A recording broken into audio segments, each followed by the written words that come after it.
తమిళనాడులో టీవీకే అధ్యక్షుడు విజయ్ దూసుకుపోతుంటే ఇంకొక పక్క ఒక పార్టీ అంటే అధికారాన్ని కోల్పోయింది అని చెప్పాలి. ఎందుకు కోల్పోయింది అనేది ఇప్పుడు సోషల్ మీడియాలో వైరల్ అవుతున్నటువంటి విషయం. రీసెంట్గా మనందరికీ తెలుసుగా, ముఖ్యంగా మన తెలుగు రాష్ట్రాలకి బాగా పరిచయమైనటువంటి ఒక గోల్డెన్ లెగ్ ఉంటుంది.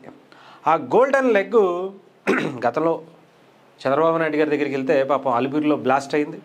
ఆ తర్వాత పాపం కాంగ్రెస్ పార్టీలోకి వెళ్తే పావురాల గుట్టలో పరిస్థితి మనందరికీ తెలుసు.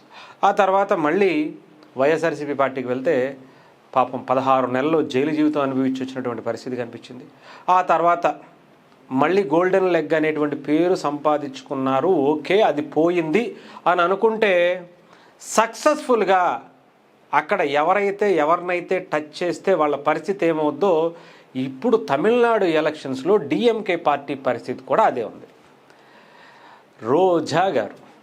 రోజా గారు మనందరికీ తెలుసు, తెలుగు రాష్ట్రాల్లో ఎంత ప్రభావితమైనటువంటి వ్యక్తో. ఇప్పుడు తమిళనాడులోకి సంబంధించినటువంటి ఎలక్షన్స్లో డిఎంకే పార్టీ తరఫున ఆమె సపోర్ట్ చేస్తూ ప్రచారం చేస్తూ స్పీచ్లు ఇచ్చినటువంటి పరిస్థితి కూడా కనిపించింది. ఆ రోజే నేను చాలా క్లారిటీగా చెప్పా, స్టాలిన్ గారు మీరు ఏదో ఒక రకంగా నెట్టుకు రాగలిగేటువంటి పరిస్థితులు ఉన్నాయి తమిళనాడులో, బట్ ఇప్పుడైతే మాత్రం చెప్పలేము. ఆ రోజే జాగ్రత్త అని చెప్పా. ఆ రోజే ఏ క్యాండిడేట్ అయితే డిఎంకేకి పార్టీకి సంబంధించి ఏ క్యాండిడేట్కి అయితే ఆమె ప్రచారం చేయడానికి వెళ్ళారు, డమాల్ అంతే అయిపోయింది. సక్సెస్ఫుల్లీ కంటిన్యూ ఈ గోల్డెన్ లెగ్ అనేటువంటి పదాన్ని కంటిన్యూ చేస్తున్నటువంటి పరిస్థితి తమిళనాడులో కూడా కనిపించింది. అదే అంటారు కదా, ఎక్కడికి వెళితే ఏమైంది, గ్రహాలన్నీ అనుకూలు ఇచ్చేటువంటి పరిస్థితి అక్కడ ఆమె దగ్గరే ఉంది. అందుకని ఎవరైతే ఓడిపోవాలి అనుకుంటున్నారో ఆమెను అక్కడ పెట్టుకుంటే చాలు అనేటువంటి పరిస్థితి సోషల్ మీడియా చూస్తుంటే నిజంగా ఆశ్చర్యం అనిపిస్తుంది.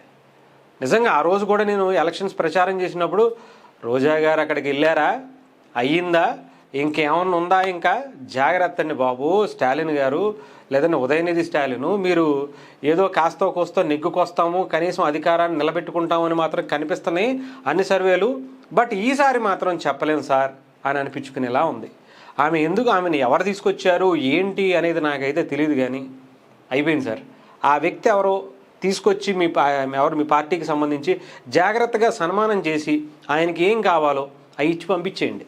ఇంకొకసారి అలాంటివి మాత్రం చేయొద్దని చెప్పండి. అలాంటి ఎక్స్పెరిమెంట్లు తమిళనాడు ఎలక్షన్స్లో మీ పార్టీకి సంబంధించి చేయకుండా ఉంటే బెటర్.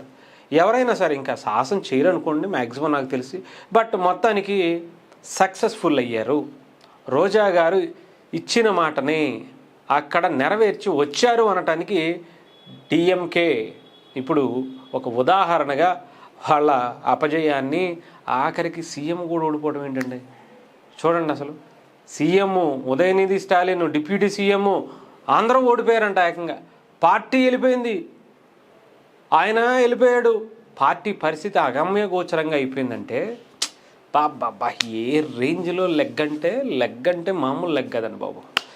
ఏదైనా కానీ మొత్తానికి ఆంధ్రప్రదేశ్ ప్రజలు తప్పించుకున్నారని అనుకుంటున్నాను. ఎందుకంటే నగర ప్రజలు కావచ్చు, ఆంధ్రప్రదేశ్ ప్రజలు కావచ్చు, ఆమెని తమిళనాడు పంపించి చాలా మంచి పని చేశారేమో అనిపించింది.